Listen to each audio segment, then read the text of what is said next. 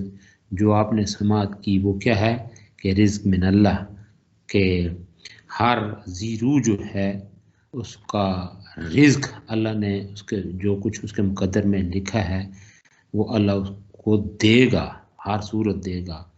تو اس حوالے سے انسان کو بہرحال جائز اسٹرگل اس کو بھی پیش نظر رکھنا ہے اور اللہ کی ذات کے اوپر توکل اور بھروسہ بھی. تو اس کے بعد ہے جی اگلی خصوصیت کہ اکتساب مال میں جائز و ناجائز. ذرا توجہ طلب بات ہیں ساری جائز و ناجائز، یہی ہے ہماری معیشت کی یعنی اسلامی معیشت کی بنیاد. یہ اہم خصوصیت ہے کہ اسلام جو ہے یہ اپنے پیروکار جو ہیں دولت کمانے کا اسلام یوں ہی لائسنس نہیں دے دیتا، بلکہ کمائی میں جائز طریقے استعمال کرنے کی ہدایت کرتا ہے. جائز طریقے تو ناجائز رائے جو ہیں ان سے اسلام منع ہی نہیں کرتا بلکہ سزا بھی تجویز کرتا ہے. بڑی عام بات ہے تاکہ برے کاموں کا کلا کما ہو سکے. ایسے تمام راستے جو ناجائز ہیں یعنی جن میں ہر ایک شخص کا فائدہ اور دوسرے کا نقصان ہو. مثلا یہ کہ کمائے کوئی تو خدا نخواستہ جس طرح آپ ہر روز کہیں اخبارات میں اور خاص طور پہ آج کل ہمارے پاس یہ ہے یہ کیا کہتے ہیں ٹیلی ویژن یہ چینلز ان کے اوپر دیکھتے نہیں ہیں آپ ہاتھ میں وہ گن لے کے ریوالور لے کے کوئی دو چار یعنی جان کا رسک لے کے ایون یہ کہ بینکوں کے اندر گھس جاتے ہیں وہاں ادھر ادھر فائرنگ کی کسی کو جان سے مار دیا وہاں سے مال اٹھایا اس لیے کہ وہاں پہ دوسرے کا نقصان کر کے تو آپ اپنے فائدے کی بات کریں. اسلام اس بات کو ناپسند کرتا ہے بلکہ سزا بھی تجویز کرتا ہے. اس طرح یعنی چوری ہے ڈکیتی ہے باقی تو پھر ہاتھ کاٹنا یہ ساری چیزیں جو ہیں نا یہ فساد فی الارض کے زمرے میں آتی ہیں. زمین کے اندر اگر یہ کلچر عام ہو جائے ایون یہ کہ اب یہ تو ہے نا برائی اب اگر اس طرح وہ دیکھیں نا محنت جائز طریقہ چھوڑ دے اس کو بھی اسلام کس طرح وہ جو ہے نا ناپسند کرتا ہے کہ آپ ایون یہ کہ اللہ تعالیٰ کے بارگاہ میں سجدہ ریز ہو جائیں ٹھیک ہے دنوں کے حساب سے گھنٹوں کے حساب سے پھر یہ دنیا کی طرف توجہ ہی چھوڑ دیں. وہی ٹھیک ہے ہمارا دنیا سے کیا لینا دینا بالکل ہی وہ جو ایک عجیب سا تصور ہے جس کو رہبانیت کہا جاتا ہے وہ کام شروع کر کیا وہ اسلام میں جائز ہے؟ نہیں جائز قطعی طور پہ نہیں جائز. اس لیے کہ اللہ خود فرماتے ہیں لقد کان لکم فی رسول اللہ اسوۃ حسنہ تمہارے لیے نبی پاک صلی اللہ علیہ وسلم کی حیات بابرکات میں بہترین نمونہ ہے. اللہ کے نبی نے کون سا ایسا کام ہے جو نہیں کیا اسوہ حسنہ ہے. کوئی مشکل وقت آیا ایون یہ کہ جنگیں لڑنا پڑی تو یا جنگ تو کیا جہاد وہ کوشش کی ہے جنگ نہیں بلکہ جہاد اس لیے کہ کوشش ہے اللہ کے نبی کے لوگ اچھائی کی طرف آ جائیں. یہ اسی طریقے یہ چوریاں ڈکیتیاں یا قبل اسلام جو آپ معاشرتی اور معاشی جو صورتحال تھی پوری دنیا کی خاص طور پہ عربوں کی تو کیا صورتحال وہ آپ تاریخ اسلام کے حوالے سے بارہا پڑھ چکے ہیں. تو ان ساری چیزوں کو اسلام ناپسند کرتا ہے. اللہ کے نبی نے پریکٹیکلی یہ کر کے دکھایا اور پھر یہ جو برائیاں تھیں ان کا کلا کما کرنے کے لیے آپ نے کتنی اسٹرگل کی یہ جان کا رسک لیا. پھر دیکھیں نا یہ صورتحال جب بدلتی ہے تو وہی لوگ یا وہی معاشرہ جب اچھائی کی طرف پلٹتا ہے تو پوری دنیا کا رہبر اور رہنما بنتا ہے. تو یہ اچھائی اور برائی کا معیار جس کا تعین اسلام کرتا ہے. پھر اس کے صد بعد کے لیے اسلام نے سزائیں بھی تجویز کی. اب یہ پھر عجیب بات ہے کہ ان سزاؤں کو کا نفاذ نہ کر کے ہم ہر روز جو کچھ اخبارات کے اچھا پھر یہ جو ٹی وی کی زینت بننے والی جو خبریں اور شرمناک قسم کی خبریں ہیں کہ بھائی کسی کا مال کو یتھانے کے لیے کراچی کی صورتحال دیکھیں نا کس طرح ہو. یہ ہوتا ہے اسلام سے دوری، اخلاقی اقدار سے دوری، جاہلیت، اور پھر یہ ہے کہ ہمارا یہ جو سیاسی کلچر عجیب قسم کا چل پڑا ہے، اس کے تناظر میں دیکھا جائے تو کتنا پھر یہ کہ ایک دوسرے کے ساتھ بغض حسد اور بہت ساری چیزیں ایک دوسرے کے ساتھ جڑی ہوئی ہیں. کہیں اخلاقی بے راروی ہے، کہیں بغض اور حسد ہے، کہیں اور بہت ساری چیزیں ہیں وہ کاؤنٹ کرتی ہیں. ایک چیز کو کیا سب سے بڑی بات یہ کہ دین سے دوری، جہالت، اور پھر یہ کہ درماندگی، یہ ساری چیزیں. تو بات یہ ہو رہی تھی جی کہ اسلام جو ہے یہ جائز طریقے استعمال کرنے کی ہدایت کرتا ہے. ایک اقتصاب مال میں جائز و ناجائز کے حوالے سے بات آگے بڑھ رہی ہے کہ کمائی میں اسلام جو ہے یہ جائز طریقے استعمال کرنے کی ہدایت کرتا ہے اور ناجائز رائے سے نہ صرف منع کرتا ہے بلکہ کیا آپ کے ساتھ شیئر کیا تھا کہ سزا بھی تجویز کرتا ہے تاکہ برائی کا یعنی برے کاموں کا کلا کم ہو سکے. ایسے تمام راستے ناجائز ہیں جن میں ایک شخص کا فائدہ اور دوسرے کا نقصان ہو. اور اسی والے سے اللہ تعالیٰ فرماتے ہیں کہ اے ایمان والو آپس میں، یہ سورہ مائدہ میں اللہ تعالیٰ کا ارشاد ہے کہ اے ایمان والو آپس میں ایک دوسرے کے مال نہ جائز طریقوں سے، ناروا طریقوں سے مت کھاؤ بجز اس کے کہ لین دین آپس کی رضامندی سے ہو، اور تم خود اپنے آپ کو ہلاک نہ کرو، اللہ تمہارے حال پر مہربان ہے. اور جو کوئی اپنی حد سے تجاوز کر کے ظلم کے ساتھ ایسا کرے گا اس کو ہم آگ میں جھونک دیں گے. ٹھیک ہے نا، تو یہ ہے سزا. یہ کیا سا باقی دیکھیں نا، چوری ہے پھر اس کی سزا کیا ہے، قطع یاد ہے. اسی طرح کے یعنی یہ وہ ساری چیزیں ہیں جو فساد فی الارض کے زمرے میں آتے ہیں. تو بہرحال اسلام جو ہے یہ اپنے ماننے والوں پر مال کمانے کے سلسلہ میں حلال اور حرام کی پابندیاں عائد کی. تو یعنی اقتصاب مال میں جائز ناجائز کیا چیزیں، جائز رائے کیا ہیں کہ آپ یعنی تجارت کریں، زراعت کریں، صنعت و حرفت یا اس طرح محنت کریں. تو لین دین کے جو معاملات ہیں ان میں صاف و شفاف ٹرانسپیرنسی ہونی چاہیے. ٹھیک ہے نا، دھوکہ اللہ کے نبی نے فرمایا من کشف علیہ منا. تو آج پھر یہ دیکھیں نا جس طرح کی ہم یعنی اسلامی تعلیمات کی روشنی میں اپنی بحث کو آگے بڑھاتے ہیں، پھر اس کو جب عصری صورتحال سے اس کو ٹیلی کرتے ہیں، الا ماشاء اللہ یعنی چند ایک لوگ ہی ایسے ہوں گے بیچارے وہ کاروبار کرنے والے جو ان چیزوں کو فالو کرتے ہیں جن کا تعین اسلام نے کیا ہوا ہے. باقی اس چیز سے بالکل غافل ہو کے پھر وہ دیکھتے نہیں ہو، کہتے ہیں آج کی دہاڑی یا آج کا دن جتنا، اور اس کے اوپر اتراتے بھی ہیں. پھر دیکھنا یہی جہالت ہے. ہم نے کتنا وہ مال کمایا، کتنا دوسروں کو دھوکہ دیا، کتنا دوسروں کے ساتھ چکمہ کیا. ان چیزوں کو بالکل ہم پیش نظر نہیں رکھتے کہ آج ہم نے انسانی اقدار کی پاسداری کتنی، دوسرے کے ساتھ تعاون کتنا کیا، اخوت، محبت، مودت اور بھائی چارے کو کس حد تک ہم نے فروغ دیا. یعنی ساری چیزوں کو بالکل اگنور کر کے تو ہم الٹا یہ سمجھتے ہیں کہ ہم نے کتنی اس کے ساتھ چلاکی کی، ہوشیاری کی. یہ پتہ ہی نہیں کہ یہ چلاکی اور ہوشیاری ہمیں کس اندھے کنویں میں جا کے وہ گرانے کے لیے، یا اس کے کتنے خوفناک اور بھیانک قسم کے نتائج سامنے آئیں گے. یہ اخروی لحاظ سے دنیا میں بھی آپ دیکھیں ایسا شخص یا ایسا کاروباری جو دوسروں کو دھوکہ دینے کا درپے ہو،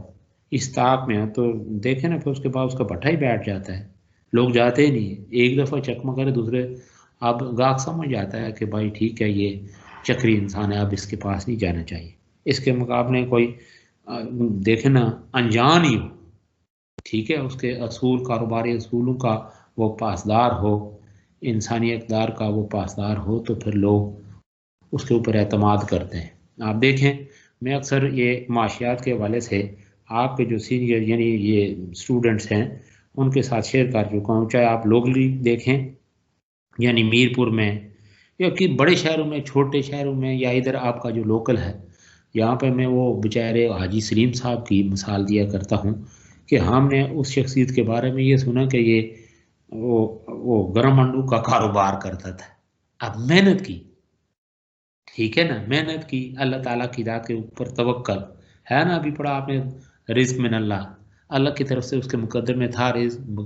سٹرگل کو چھوڑا نہیں، تو پھر آہستہ آہستہ کرتے کرتے کرتے کرتے پھر دیکھیں نا کہاں تک پھر یہ آپ کا وہ یہ ہارٹ کا جو ہاسپیٹل ہے، یہ لوگ یہ لوکلی وہ بنا کے اس بیچارے مساجد جہاں کہیں اچھی ہیں پتہ چلتا ہے وہ اس شخصیت نے بنائی، اور باقی دیکھیں نا وہ اچھے لوگ دیکھیں نا جائز طریقے سے کماتے ہیں، پھر ان کا جو آگے اس کے مصارف ہیں وہ جائز راستوں پہ اچھے راستوں پہ کرتے ہیں، دوسروں کے لیے خیر خواہی کا جذبہ ان کے دل کے اندر ہوتا ہے، پھر اللہ تعالیٰ نے اسی طرح نوازتا بھی ہے۔ آج دیکھیں، پھر آپ دیکھیں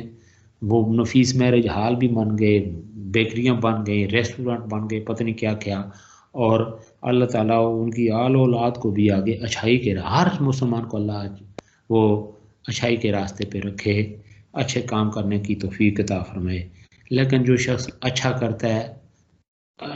جائز سٹرگل کرتا ہے، ناجائز ذرائع کی طرف نہیں جاتا، تو لوگوں کا اعتماد اس کے اوپر بڑھ جاتا ہے۔ اس کے بعد پھر دیکھیں اگر خدا نخواستہ وہ کہیں دیکھیں نا وہ ادھر ادھر تھوڑی بہت ناجائز منافع کما بھی لے، لوگوں کو اتنی پرواہ نہیں ہوتی، اس لیے کہ اگر خدا نخواستہ یہ اس طرح کی کوئی بات اس سے ہو بھی جائے تو آگے یہ دیکھیں نا اس کے جو ہے نا مصارف ناجائز نہیں، آگے رفائی کام کرنے والا شخص، اس طرح لوگوں کا گویا کہ ایک طرح سے اعتماد ہے۔ بہرحال جو شخص جس نیت سے جس کام کو جو ہے نا سر انجام دیتا ہے، اچھی نیت ہے تو اس کا صلہ ضرور ملے گا، اگر نیت کے اندر فطور ہے، پھر یہ کہ سٹرگل درست سمت کی طرف نہیں، تو پھر اس کا خمیازہ بھی بہرحال اس کو بھگتنا پڑے گا اور بھگتنا ہوگا۔ تو یہ ہے یہ قرآن کا یا اسلام کا وہ کلیہ اور قاعدہ۔ تو بات یہ ہو رہی تھی کہ جائز رائے کون سے، میں نے ابھی بات کی کہ اکتساب مال کے جو جائز رائے ہیں وہ ہیں یعنی تجارت ہے، زراعت ہے، صنعت و حرفت ہے، دیگر یہ موٹی موٹی باتیں آپ کے ساتھ شیئر کرتا ہوں۔ تو اسلام نے رزق حاصل کرنے کے تمام جائز ذرائع کی تعریف کی ہے، تعریف یعنی اصراح، لوگوں کو ترغیب دی ہے کہ وہ ان ذرائع کو اختیار کریں اور رزق حلال حاصل کریں، ایسے لوگوں کو دنیا میں ہی نہیں بلکہ آخرت میں بھی اجر ملے گا۔ اب جب آپ دیکھیں نا یہ محنت کی اہمیت کے حوالے سے کہ یعنی تجارت میں جو لوگ محنت کرتے ہیں، زراعت میں محنت کرتے ہیں، صنعت اور حرفت میں، یعنی کوئی ایون یہ کہ آپ اسٹوڈنٹس کی جب میں بات کرتا ہوں کہ آپ اس فیلڈ میں، تو آپ کا بھی وہ مقام اور مرتبہ ہے کہ خود آپ کو اندازہ نہیں ہے کہ یہ مقام و مرتبہ ہے کہ اللہ کے نبی نے فرمایا کہ جب کوئی طالب علم یعنی علم کی غرض سے طلب علم کے لیے گھر سے نکلتا ہے تو فرشتے اس کے پاؤں کے نیچے اپنے پر بچھاتے ہیں، اور یہاں تک کہ سمندر کے اندر جو مچھلیاں ہیں وہ بھی اس پر درود بھیجتی ہیں۔ تو آپ دیکھیں نا یہ ہے آپ کی اس فیلڈ میں محنت، جو کھیت کے اندر کام کرنے والا ہے وہ میں سمجھتا ہوں وہ سب کا خدمتگار ہے، اس لیے کہ وہ کھیت کے اندر کام کر کے منڈیوں اور مارکیٹوں تک آپ کے لیے وہ رزق فراہم کرنے کا ایک سبب بنتا ہے۔ تو یہی ہے کہ اللہ نے پھر ویسے بھی رزق تو تقسیم کیا ہوا ہے، کوئی ادھر کام کر رہا ہے، کوئی یہ کر رہا ہے، کوئی گاڑی ڈرائیو کر رہا ہے، کوئی لے جا رہا ہے، یعنی دیکھیے یہی ہے نظام دنیا، یہی ہے کاروبار حیات۔ تو اس کے اندر جو ایمانداری برتے پھر محنت کرے،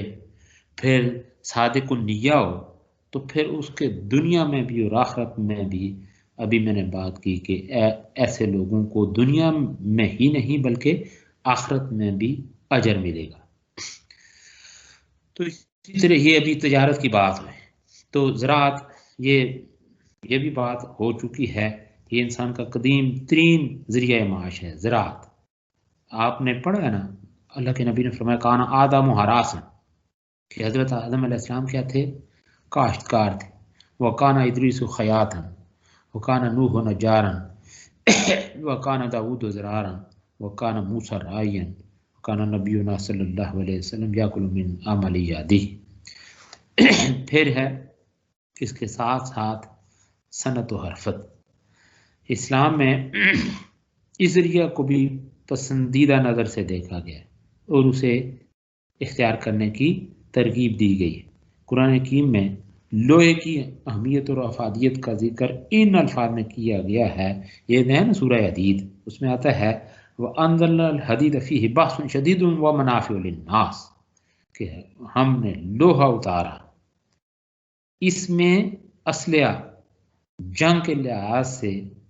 خطرہ بھی شدید ہے اور لوگوں کے لیے فائدے بھی ہیں۔ خطرہ شدید آپ دیکھیں، اب تو ایٹم بم بن گیا، اللہ معاف فرمائے، تو اس کی تباہ کاری جو ہے یہ تو کسی سے ڈھکی چھپی ہے نہیں، لیکن نفع اگر یہ لوہا اور اسٹوڈنٹ سے جب دے دیں توجہ نہ ہو، تو جب ہم آگے وائمیں پوچھتے ہیں اسی والے سے کہ لوہے کے کچھ فائدے گنائیں، تو 2-4 فائدے بھی نہیں گنوا سکتے۔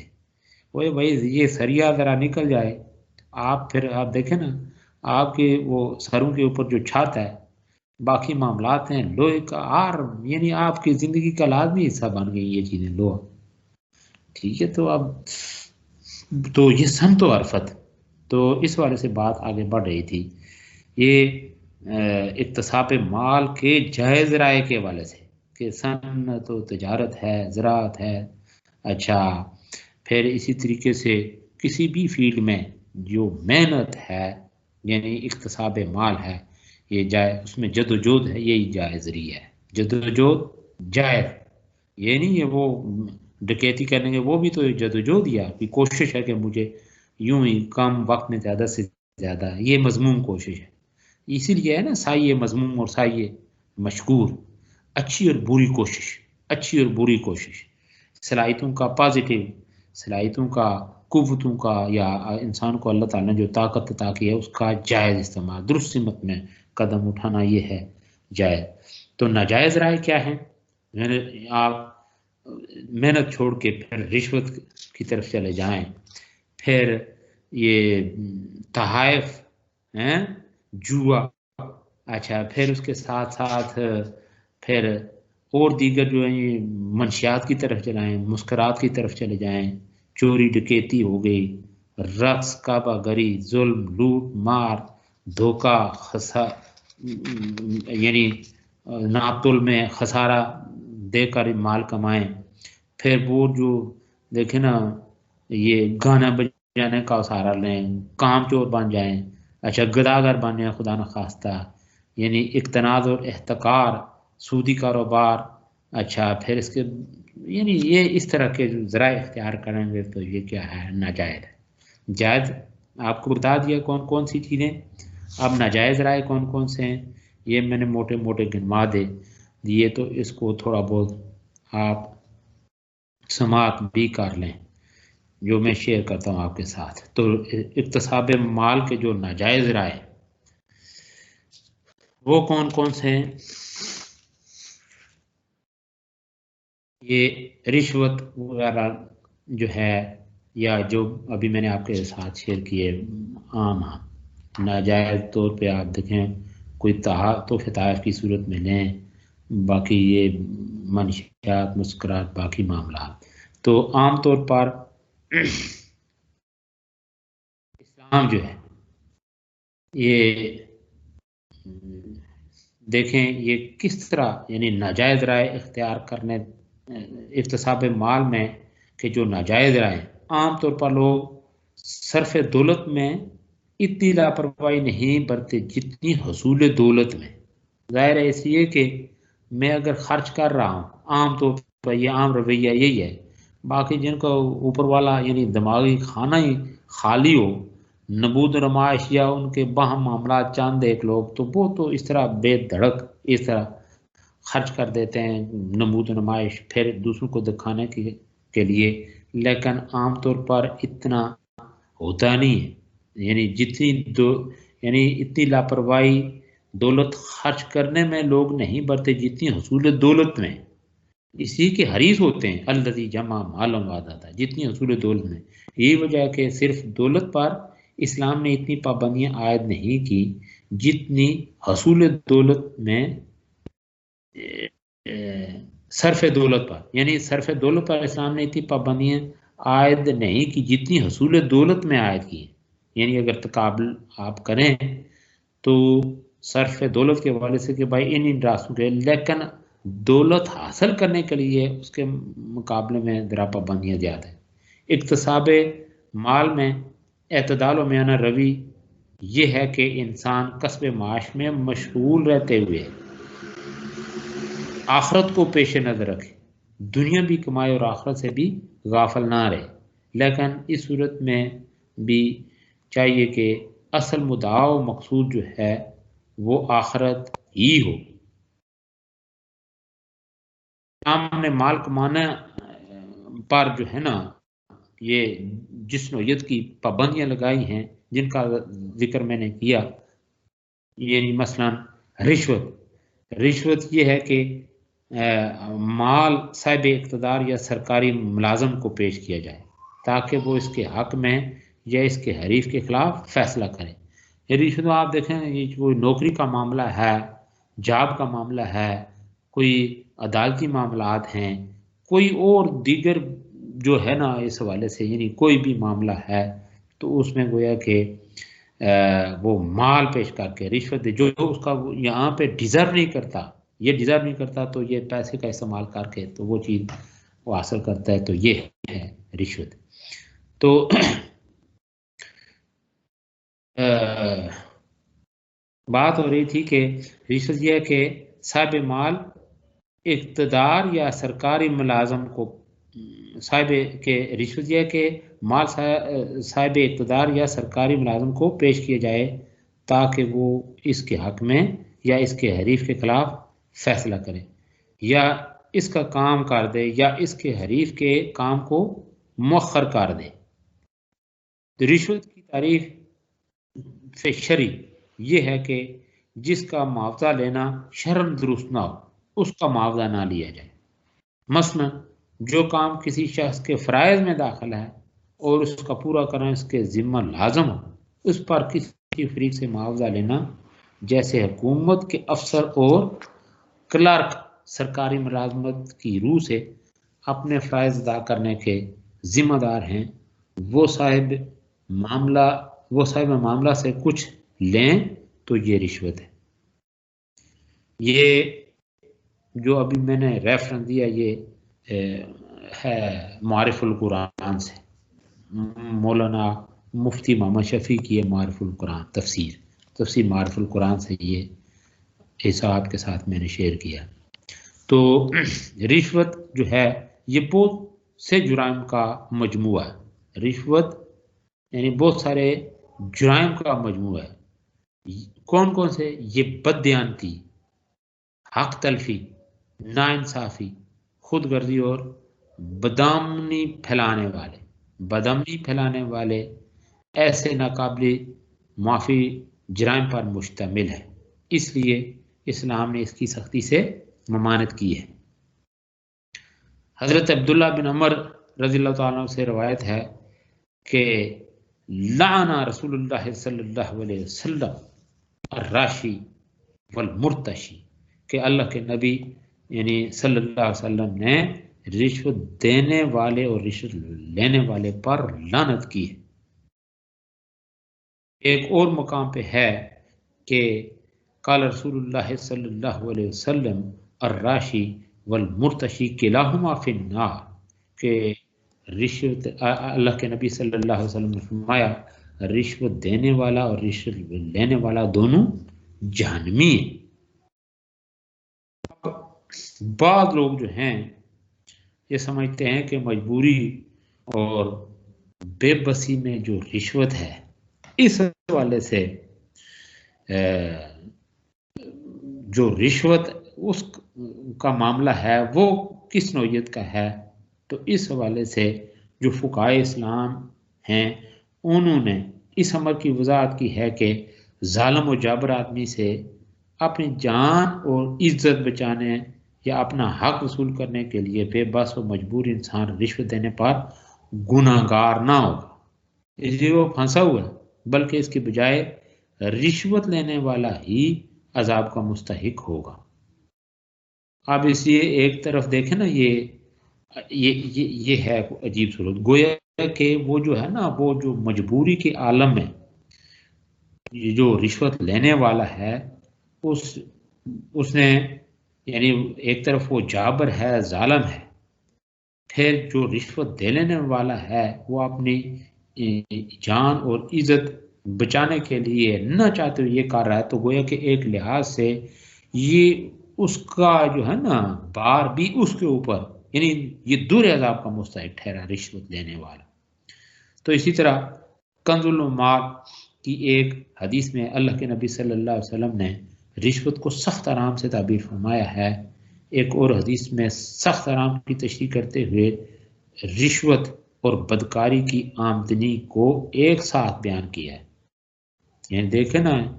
بدکاری کی اور رشوت کی آمدنی، یعنی یہ اتنا بڑا گناہ ہے کہ یہ ان کو ایک ساتھ یعنی گنوایا گیا۔ اچھا جی، پھر فرمایا کہ سخت حرام آمدنی کے دو دروازے ہیں، یعنی سب سے زیادہ یعنی سخت حرام آمدنی کے دو دروازے ہیں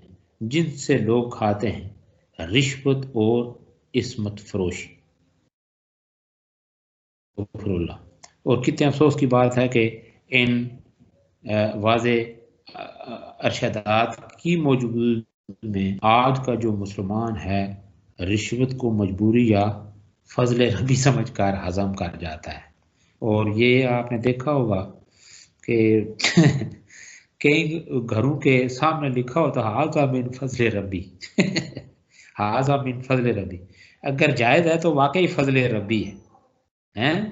یعنی اکتساب مال میں یہ اگر وہ جائز رائے اختیار کر کے آگے لکھا ہوا ھذا من فضل ربی، وہ واقعتاً فضل ربی ہے، جائز رائے نہیں ہے، ٹھیک ہے نا۔ لوگوں کا خون پسینہ اچک کے رشوت لے کے ناجائز رائے اختیار کر کے، یا جن کے بارے میں ابھی میں نے آپ کے ساتھ شیئر کیا، تو وہ ناجائز ہے، تو پھر اگر لکھتا ہے تو پھر وہ فضل ربی نہیں ہے، بلکہ آپ دیکھیں پھر وہ الٹا عذاب ربی ہے، اللہ معاف فرمائے۔ تو لکھنے سے دیکھیں نا اس طرح تو نہیں ہے کہ آپ ناجائز کما کے آگے یہ کتب وہ لگا دیں۔ تو بہرحال یہ ہمارے معاشرے میں عصمت فروش عورت کو تو نفرت کی نظر سے دیکھا جاتا ہے، لیکن کسی محکمے کا ضمیر فروش سربراہ اگر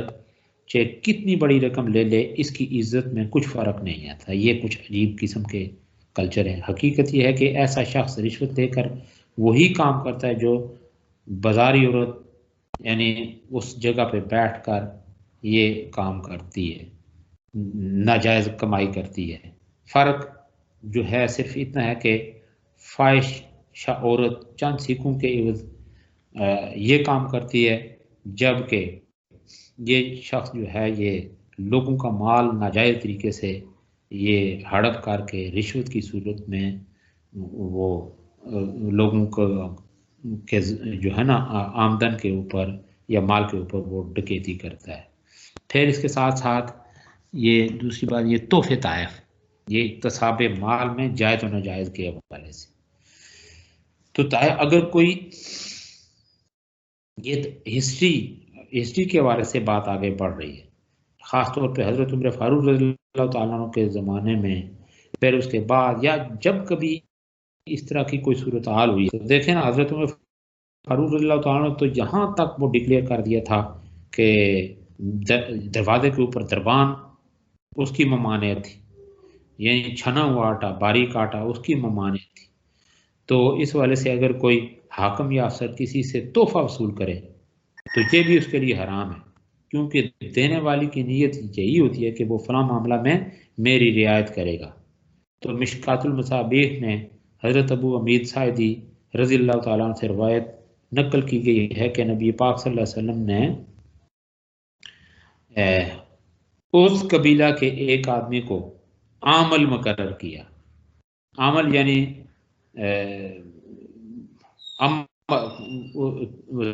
زکوٰۃ وصول کرنے والا، تحصیلدار جسے کہا جاتا ہے، وصول کرنے والا۔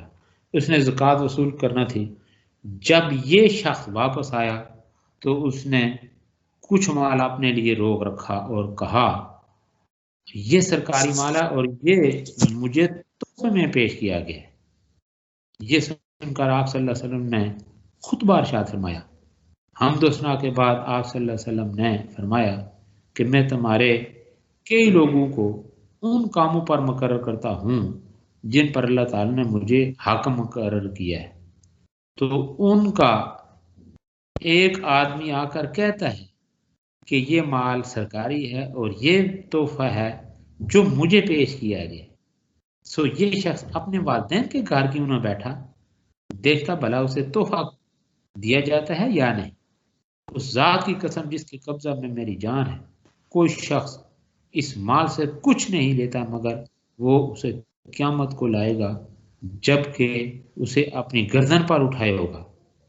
اگر یہ اونٹ ہوگا تو اس کی آواز ہوگی، اگر یہ گائے ہوگی تو اس کی اپنی آواز ہوگی، یا بکری آواز کرتی ہوگی۔ اور پھر نبی پاک صلی اللہ علیہ وسلم نے اپنے دونوں ہاتھ اوپر اٹھائے یہاں تک کہ ہم نے آپ کی بغلوں کی سفیدی دیکھی۔ بعد ازاں فرمایا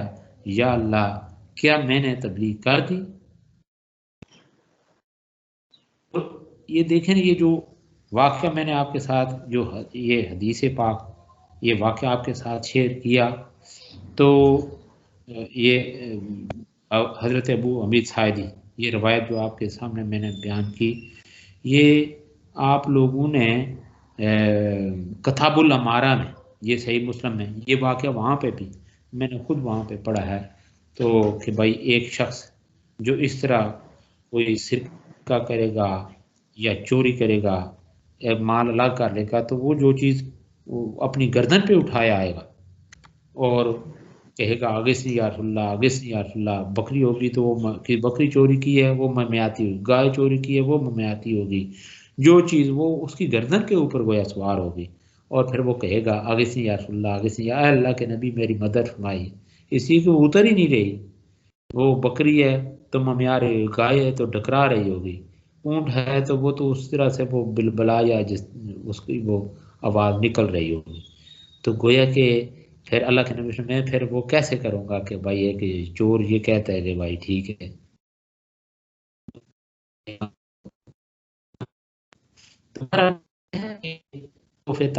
گویا کہ یہاں پہ خیانت کی بات ہے ہر طرح سے کہ آپ تحفے طائف لیں، امانت کے اندر خیانت کریں یا جو بھی ناجائز ذرائع۔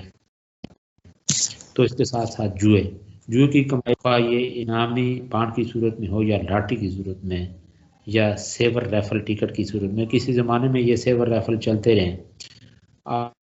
مختلف اور شکلیں آ گئی ہیں، یہ سب جوئے کی دل فریب اور خوش نما صورتیں ہیں۔ اللہ تعالیٰ کا ارشاد ہے کہ یا ایھا الذین آمنوا انما الخمر والمیسر والانصاب والازلام رجس من عمل الشیطان فاجتنبوہ لعلکم تفلحون، کہ اے ایمان والو شراب اور جوا اور بت اور پانسے یہ سب ناپاک کام ہیں اور اعمال شیطان سے، پر ان سے بچتے رہیں تاکہ نجات۔ وہ جوئے کا جو رواج ہے یہ معاشرے پر یہ برے اثرات مرتب کرتا ہے، برے اثرات ڈالتا ہے۔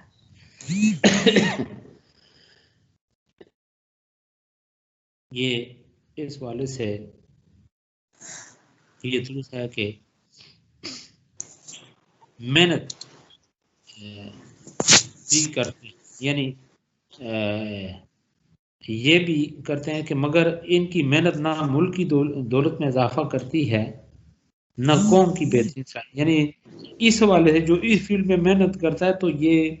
یعنی ایسی محنت ہے جسے سایہ مذموم کہا جاتا ہے. بلکہ کیا یہ اس طرح کی محنت یعنی دیکھیں نا مختلف وہ ٹکٹ کی صورت میں، اچھا پھر اس کے علاوہ یہ لاٹری یا اس طرف ہی اگرچہ وہ لوگ محنت کرتے ہیں، یہ اسی کو کہا جاتا ہے سایہ مذموم، ناجائز رائے جس کی مذمت کی گئی ہے. ایسی یہ قوم کی بہترین صلاحیتوں کو گویا کہ بڑھانے کے بجائے مفلوج کر دیتی ہے. یہ اس طرح کی محنت. تو اس حوالے سے گویا کہ یہ جوئے کی صورت میں یعنی تھوڑے وقت میں زیادہ کمانے کے چکروں میں لوگ دیکھیں کیا سے کیا کر ڈالتے ہیں. تو اس حوالے سے اس کی بھی اسلام میں پھر شراب اور دیگر منشیات اور مسکرات وغیرہ جو ہے ان کی بھی ممانعت ہے. ان کی چاہے آپ تجارت کریں کچھ کریں یہ بھی ممانعت ہے، ان سے مال کمانا.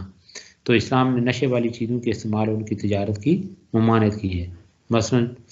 شراب، افیون، چرس، ہیروئن وغیرہ تمام نشے انسان کے لیے جو ہیں وہ مہلک ہیں. اس لیے اسلامی ریاست میں ان کی خرید و فروخت حرام ہے.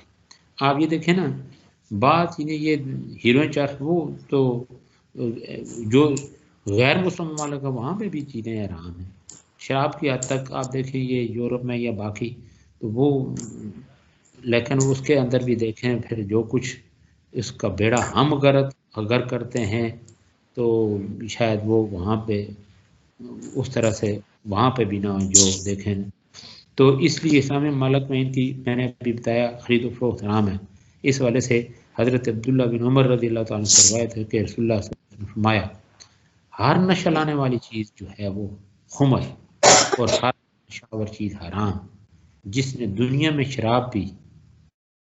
اور وہ اس کو ہمیشہ پیتا رہا اور توبہ نہ کی تو آخرت میں کہ وہاں کی شراب وہ نہیں پی سکے گا، نہیں پی. یعنی اس کو جو آخرت کا معاملہ ہے اس میں گویا کہ اس سے یہ محروم رہے گا. بلکہ اس سے بھی کہ اللہ کے نبی نے یہ شراب سے منسلک 10 افراد کے اوپر لعنت بھیجی. اور میں نے ایک عالم دین ہے ان سے سنا کہ یہ اس لیے دیکھیں نا کہ اس میں یہ جب کوئی شخص اس کا یعنی شراب کا رسیہ ہوتا ہے پھر پیتا ہے تو اس کے اثرات مرتب ہوتے ہیں اس کی یعنی اس کے ذہن کے اوپر، اس کی عقل جو ہے وہ مفقود ہو جاتی ہے. ابتدائی طور پہ وہ کیا کرتا ہے کہ وہ جب اس کا نشہ چڑھتا ہے تو بندر کی طرح ناچتا ہے، پھر اس کے بعد کیفیت بدلتی ہے تو گویا کہ وہ شیر کی طرح اس کے اندر گویا کہ ایک ہوتا ہے نا یعنی چیزیں پھاڑنے کی صلاحیت وہ آ جاتی ہے. تو اس میں پھر وہ اپنے پرائے کی اس لیے کہ دماغ ساتھ دے ہی نہیں رہا تو پھر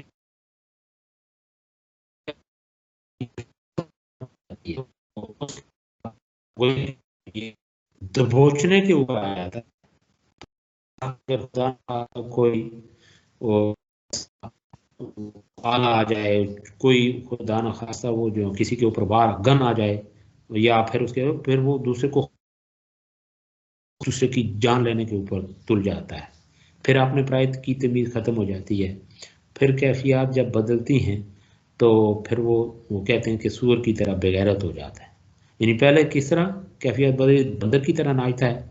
پھر شیر کی طرح وہ کیا ہے کہ وہ چیریں پھاڑنے کے اوپر وہ جو ہے نا وہ تل جاتا ہے. اپنے پرائت کی تمیز ختم ہو جاتی ہے. دوسروں کو جان سے مار دینے کے لیے وہ گویا کہ اس کو وہ آپے سے ہی باہر ہو جاتا ہے. پھر آخری جب کیفیات بدلتی ہیں تو کیا ہوتا ہے کہ وہ سور کی طرح بغیرت بن جاتا ہے. تو یہ کیفیت تو اس حوالے سے اس سے منسلک جو 10 آدمی اللہ کے نبی نے اس کو ان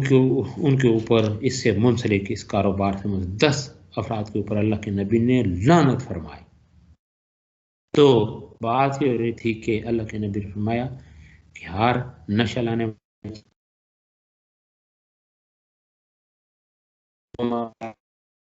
شرابی اس کو پیتا رہا اور توبہ نہ کی تو آخرت میں وہاں کی شراب نہیں پی سکے.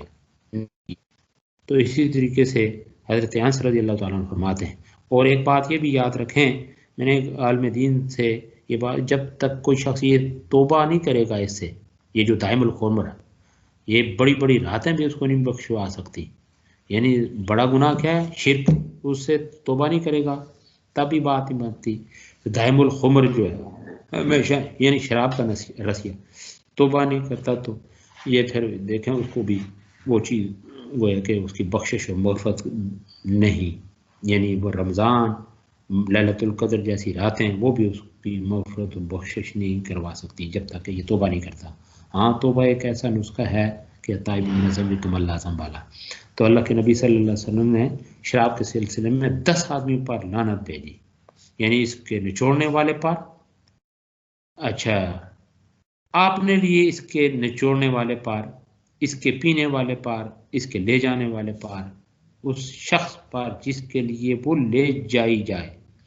اس کے پلانے والے پر، اس کے بیچنے والے پر، اس کی قیمت کھانے والے پر، اس کے خریدنے والے پر، اور اس شخص پر جس کے لیے وہ خریدی جائے. یہ ہے یعنی شراب اور دیگر منشیات و مسکرات، اس کی تجارت کرنا، پھر اس کے عوض مال لینا، کھانا یا اس کے اندر ملوث رہنا. پھر ہے کہبہ گری. اسلام نے عصمت فروشی کے پیشہ کو حرام کرا دیا. زمانہ جاہلیت میں بعض لوگ اپنی لونیوں کو اس پیشہ پر مجبور کرتے تھے. قرآن حکیم میں اس کی ممانعت کی گئی. اللہ تعالیٰ فرماتے ہیں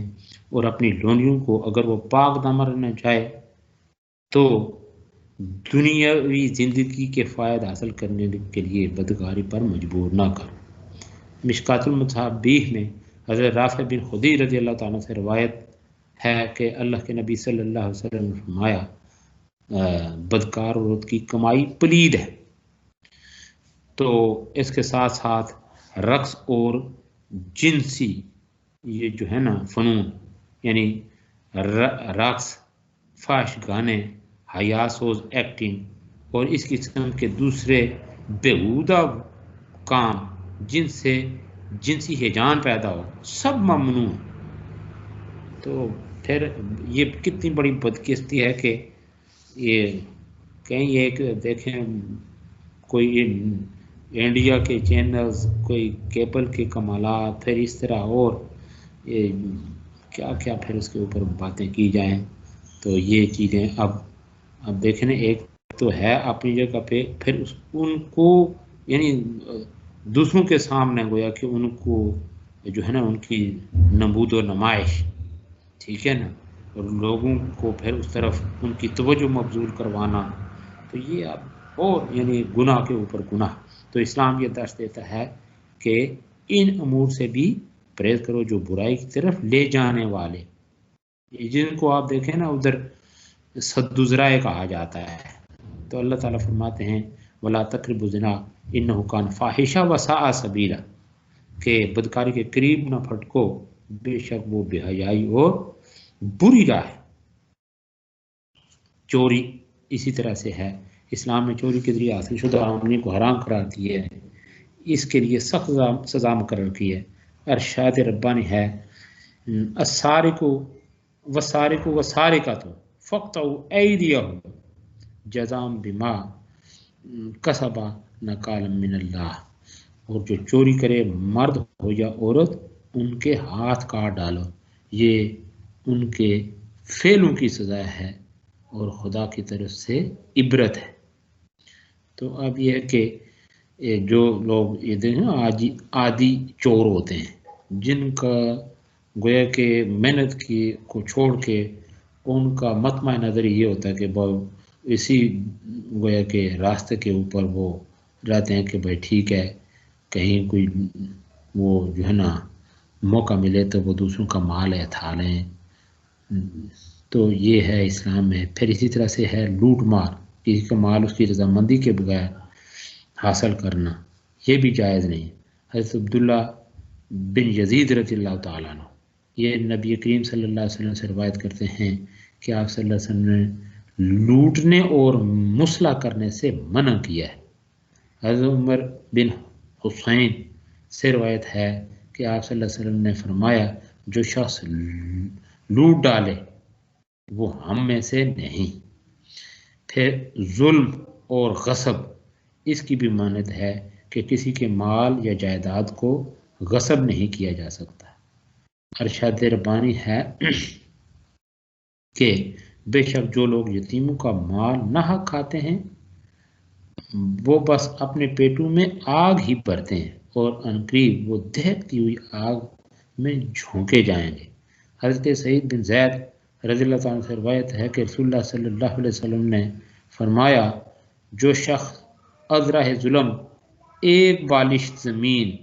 لے گا قیامت کے دن 7 زمینوں تک اس کے گلے میں بطور توق ڈالی جائے۔ یعنی دیکھیں ایک بارش تو جو کسی کے پلاٹ ضبط کر لیتا ہے، پھر یعنی کنالوں کے حساب سے پھر اس کو اس کی زمین سے محروم کر دیتا ہے، تو پھر یہ ایسے لوگ، ایسے طاقتور عارضی لوگ جو ہے نا وہ پھر اللہ کی بارگاہ میں جب پیش ہوں گے تو اس کی پھر اس والے سے کیا اپنے آپ کو وہ ڈیفینڈ کریں گے، کیا جوازیت پیش کریں گے کہ ہم نے کیوں، کس کی خاطر ہم نے یہ کام کی۔ تو بہرحال یہ ہے کہ ابھی رزق من اللہ کے والے سے جو چیزیں آپ نے سماعت کی تھیں تو اللہ نے لکھا ہوا ہے انسان کے مقدر میں جو رزق وہ ملے گا، سٹرگل شرط ہے، لیکن یہ جو ناجائز رائے ہیں اگر کوئی شخص ان کی طرف آئے گا تو پھر وہ دنیا میں بھی مجرم ہے اور آخرت میں تو دیکھیں یہ بھیانک جو اس کے نتائج ہیں وہ ان سے بہرحال ضرور اس کو بردازمہ ہونا پڑے گا، تو اس کا سامنا ہوگا۔ تو اس کے ساتھ ساتھ دھوکہ دہی جو ہے، دھوکہ دہی کے ذریعے جو مال کمایا جائے وہ بھی اسلام نے حرام قرار دیا، یہ ناجائز رائے میں سے ذریعہ یہ بھی ہے۔ تو اس والے سے حضرت ابو ہریرہ رضی اللہ تعالیٰ سے روایت ہے کہ نبی کریم صلی اللہ علیہ وسلم نے دھوکے کے کاروبار سے منع کیا۔ حدیث پاک میں ہے کہ ایک دفعہ رسول اللہ صلی اللہ علیہ وسلم غلہ کے ایک ڈھیر کے پاس سے گزرے، آپ صلی اللہ علیہ وسلم نے اپنا ہاتھ اس میں داخل کیا تو آپ کو نمی محسوس ہوئی۔ آپ صلی اللہ علیہ وسلم نے فرمایا کہ اے غلہ والے یہ کیا ہے؟ اس نے کہا یا رسول اللہ صلی اللہ علیہ وسلم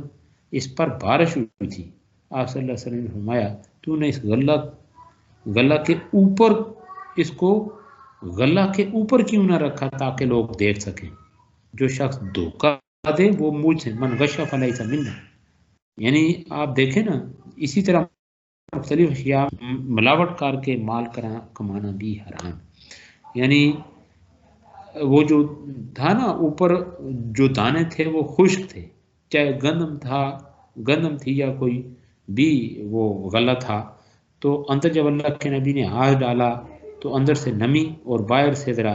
تو اس شخص نے جب جواب دیا تو آپ صلی اللہ علیہ وسلم نے فرمایا کہ اس کو بھی اوپر کر دیتے تاکہ خریدنے والا یہ بات یہ عیب اس کے سامنے آ جاتا، اس کے باوجود اگر وہ خرید لیتا تو پھر تو کوئی گناہ والی بات نہیں تھی، لیکن آپ نے وہ چیز واضح نہیں کی، بتایا نہیں ہے، تو اس طرح آپ دیں گے تو یہ اس طرح سے دھوکہ ہو۔ تو یہ دیکھیں نا کتنا اس معاملے میں گویا کہ اس شخص کا قصور تو نہیں تھا، لیکن اس کے باوجود یہ اتنا حساس معاملہ ہے کہ اللہ کے نبی نے فرمایا کہ اگر دھوکہ کیا، من غشا ملاوٹ کی فلیس منا، وہ ہم میں سے ہے ہی نہیں۔ تو اسی طریقے سے یہ ناپ تول میں دوسرے کو نقصان پہنچانا، خسارہ پہنچانا، یعنی دھوکہ کی یہ بھی ایک قسم ہے کہ ناپ تول میں کمی کی جائے، ایسے لوگوں کی کمائی بھی حرام ہے۔ تو آپ دیکھیں سورت مبارکہ، ایک پوری سورہ مبارکہ اس کا نام ہی ہے سورہ مطففین، تو اللہ فرماتے ہیں ویل للمطففین الذین اذا اکتالوا علی الناس یستوفون واذا قالوہم او وزنوہم یخسرون، کہ بڑی خرابی ہے، ہلاکت بڑی خرابی ہے ناپ تول میں کمی کرنے والوں کے لیے، کہ جب لوگوں سے ناپ کر لیں پورا ہی لیں اور جب انہیں ناپ کر یا تول کر دیں تو گھاٹا دیں، یعنی لیں تو پلڑا جھکا ہوا، ٹھیک ہے، تو دیں تو پھر وہ کہیں گے یا برابر یا کم، یہ بات نہیں ہے۔ تو اسلام نے اس بات، بلکہ حضرت شعیب علیہ السلام کی قوم کے اوپر جو عذاب آیا تو اسی وجہ سے کہ کم ناپ تول میں وہ کمی کے مرتکب تھے، تو ان کے اوپر عذاب آیا۔ تو اسی طریقے سے یہ اقتصاب مال میں یہ جو ناجائز رائے ان میں سے ایک ذریعہ یہ بھی ہے کہ فعالگیری کا کاروبار، قسمت بتاتے ہیں لوگ بھائی یہ، تو یہ بھی دیکھیں وہ 4 کبوتر لے کے یا کیا کہتے ہیں ان کو، وہ طوطے، تو وہ بیٹھ جاتے ہیں فٹ پاتھ کے اوپر، تو اس طرح وہ پھر یا کبھی کسی کے ہاتھ دیکھتے ہیں، کسی کے پتہ نہیں کیا کیا چیزیں، تو وہ اس طرح گویا کہ لوگوں کا مال بٹورتے ہیں۔ تو اس حوالے سے حضرت حفصہ رضی اللہ تعالیٰ عنہ یہ فرماتی ہیں، روایت ہے کہ ان سے روایت ہے کہ رسول اللہ صلی اللہ علیہ وسلم نے فرمایا، جو شخص نجومی کے پاس آیا اور اس سے کوئی سوال پوچھا، اس کی 40 دن رات کی، اس کی 40 دن رات کی نماز قبول نہیں ہوتی۔ اسی طرح حضرت ابو ہریرہ رضی اللہ تعالیٰ عنہ سے روایت کہ رسول اللہ صلی اللہ علیہ وسلم نے فرمایا، جو شخص کاہن کے پاس آئے اور جو کچھ وہ کہتا ہے اس کی تصدیق کرے تو وہ اس چیز سے بے نیاز ہوا، بیزار ہوا جو محمد صلی اللہ علیہ وسلم پر اتاری گئی۔ یعنی کیا اتاری گئی؟ قرآن مجید۔ حضرت ابو مسعود رضی اللہ تعالیٰ عنہ یہ انصاری ہیں، حضرت ابو مسعود انصاری رضی اللہ تعالیٰ عنہ سے روایت ہے کہ اللہ کے نبی صلی اللہ علیہ وسلم نے کاہن کی اجرت سے منع کیا۔ پھر اسی طریقے سے ہے رونا پیٹنا اور گانا بجانا، یہ بھی ناجائز ہے۔ اسلام میں رو پیٹ کر یا گا بجا کر کمائی کرنے سے بھی منع کیا اور ایسی کمائی کو حرام قرار دیا ہے۔ حضرت ابو ہریرہ رضی اللہ تعالیٰ عنہ سے روایت ہے کہ رسول اللہ صلی اللہ علیہ وسلم نے کتے کی قیمت اور گانے والیوں کی کمائی سے منع کیا ہے۔ حضرت ابو امامہ رضی اللہ تعالیٰ عنہ سے روایت ہے کہ رسول اللہ صلی اللہ علیہ وسلم نے فرمایا، گانے بجانے والی لونڈیوں کو نہ خریدو نہ بیچو، نہ ان کو گانا سکھلاؤ، ان کی قیمت حرام ہے۔ یہ فتاوی عالمگیری میں بھی ہے کہ رونے دھونے اور گانا بجانے کی اجرت کیونکہ معصیت کا ماغذ ہے، اس لیے اس کا دینا اور لینا دونوں ہی ناجائز ہے۔ اسی طرح کام چوری یہ بھی حرام ہے۔ اگر کوئی مزدور یا ملازم اپنا فرض دیانتداری سے ادا نہیں کرتا اور سستی اور اتصال کا مظاہرہ کرتا ہے تو اس کی اجرت یا تنخواہ بھی ناجائز ہوگی، ایسا شخص بھی حرام کھانے کا مرتکب ہوگا۔ اسی طریقے سے پیشہ ورانہ گداگری، یہ جو آج کل کلچر ہے،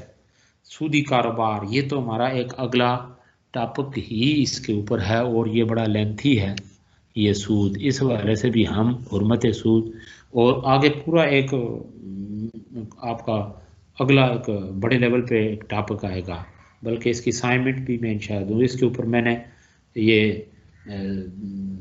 کرایا ہوا ہے، تھیسس بھی کرایا، اس کو ایک عنوان دے کے ہماری لائبریری میں موجود ہے۔ تو بہرحال بات یہ ہو رہی تھی پیشہ ورانہ گداگری، یہ تو اس کی کیا پھر یہ اب آپ کے گرد و پیش دیکھتے ہوں گے، ایسے لوگ جو بالکل بڑے بڑے آپ دیکھیں کوٹھیوں کے مالک ہیں، بس میری اپنی انفارمیشن کے مطابق، پھر وہ ان کے رکشے چلتے ہیں، اس کے علاوہ اور کافی گویا کہ وہ اس طرح مال بٹور کے، بلکہ ایک یہ میرے خیال ہے 10 12 15 سال پہلے کی بات ہے غالباً، ایک وہ کلر پیج ہوتا ہے اس کے اوپر باقاعدہ ایک وہ شخص کا فقیر کا جو مانگنے والا تھا، یہ پیر بدائی اڈا راولپنڈی آگے منڈی موڑ، وہاں پہ اب تو دیکھیں کچھ صورتحال وہاں پہ مختلف ہو چکی ہے۔ پہلے وہ جھوگیاں تھیں آس پاس، جھوگیوں سے نکل کے مانگنے والا ایک شخص کے اندر توڑے اور بوریاں بھری ہوئی، وہ جب نکلی تو پھر لوگوں کو اندازہ ہوا کہ ابتدائی طور پہ جب وہ فوت ہوا تو اس کے لیے اس کے کفن کے لیے چندہ مانگا گیا کہ پتہ نہیں کس علاقے کا ہے، یا جس علاقے کا آتا پتہ کر کے تو پھر انہوں نے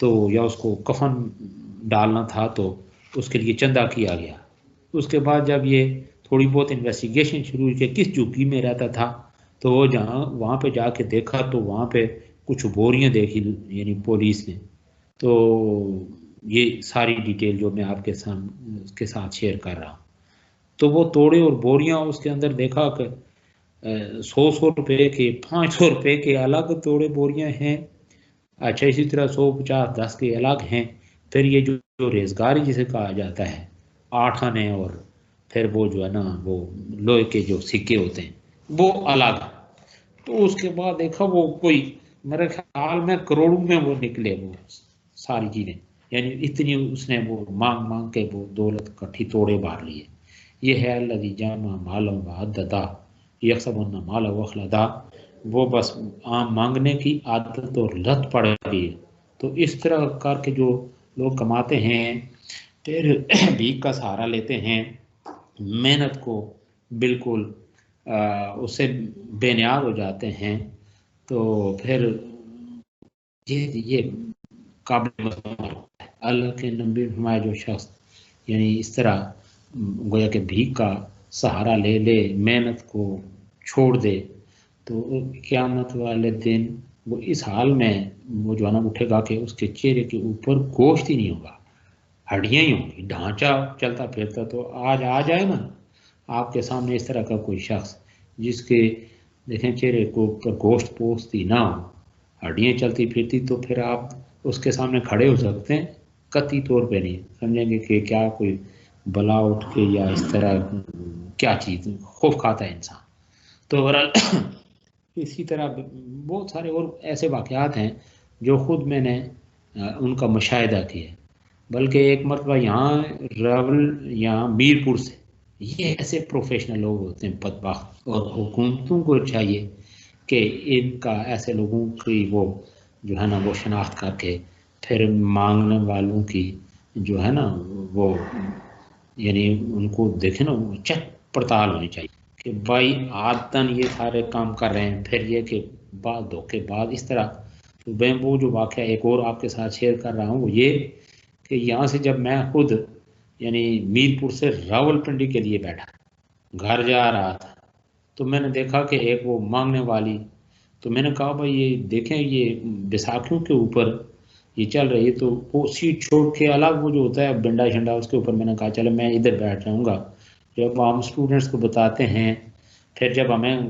کوئی اس طرح اخلاقی پہلو کا وہ جو ہے نا مظاہرہ کرنا پڑے تو ہم نہ کریں, دوسروں کو جگہ نہ دے, تو پھر ہم نے کیا بڑھایا اور کیا بس باتیں ہی ہیں وہ جو دوسروں کو بتانے کی. تو عمل کا جب مرحلہ آئے عمل نہ کریں تو پھر بہرحال یہ مجھے یہ ہوا کہ میں نے خود اس کو جگہ دی. تو پھر جب کھنا پل وہاں پہنچے پھر اس کی یعنی بدبختی کا مجھے اندازہ ہوا. یہ ہوا کہ اس نے پہلے تو وہ تھی نا وہ بیساکھیوں کے اوپر ہلکی ہلکی بارش لگی ہوئی تھی وہاں پہ. اب اس نے یہ کہ وہ جو ہے نا ایک ٹانگ ہی نہیں تھی, تو اس کے بعد اس کی ایک ٹانگ برآمد ہو گئی. تو پھر وہاں پہ مجھے بڑا عجیب لگا. تو پھر وہ سارے وہ جو ادھر بیٹھا ہوا ایک وہ ڈرائیور تھا تو وہ ہنسنے لگا. اس نے کہا دیکھو یہ ادھر اس کی دیکھیں نا ایک ٹانگ ہی نہیں تھی, آپ دیکھیں نا یہ بیساکھی جو ہے یہ بیساکھیاں منڈے کے اوپر رکھ کے وہ کس طرح دوڑ لگا رہے ہیں. تو اس کے بعد وہ باتیں جب انہوں نے کی آپس میں ڈرائیور نے اور باقی ایک دو سواریوں نے, ان کا یہ مانگنے کے لیے آئی تھی تو پیسے یہاں سے بٹور کے مانگ کے, تو اب یہ دیکھیں نا یہ بیساکھیاں جو ہے منڈے کے اب اس کی دوسری ٹانگ برآمد ہو گئی ہے. دیکھیں نا عالم معذور نہیں تھی تو اس نے کہیں وہ ٹانگ